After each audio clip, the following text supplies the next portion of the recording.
د سویل ختیځ زون مرکز پکتیا د امنیه قومندانۍ اړوند د روزنیز مرکز څخه 450 تنه مجاهدین له یو میاشتنو اساسي مسلکي او عقیدوي زده کړو وروسته فارغ او ټولنې ته د خدمت په موخه وړاندې شول. د مجاهدین چې د یاد زون ولایتونو پورې اړه لري جوړو شویو مراسمو کې چارواکو د ویناو پر مهال وویل د دندې پر مهال باید فارغ شوي مجاهدین دوی ته ورزده کړل شویو ټولو اصولو په پام کې نیولو سره عمل وکړي. نو ډیر کوشش دی اوس د نفس په خواهشاتو کې را نسی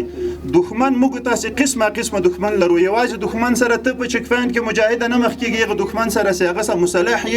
او تا ولي د اسلامي نظام ته نور توانونه رسي ډیر داسې مخربین ستاسو د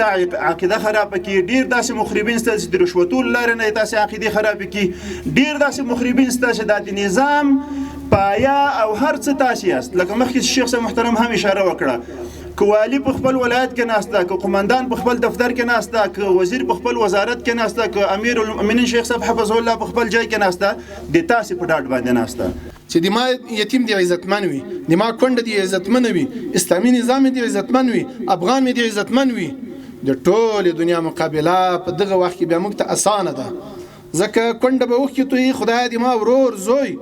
مجاهد کامیاب کې یتیم بم هم دا وایي چې خدای دې ما دې پلار دې ما دې ورور د سنگر ملګری خدای کامیاب کې.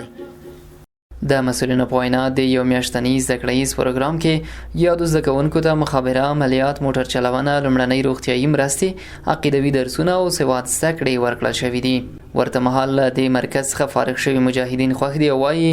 یا د زده کړې به یې د دندو پر مهال خورا اغېزمنې تمامې شي. چې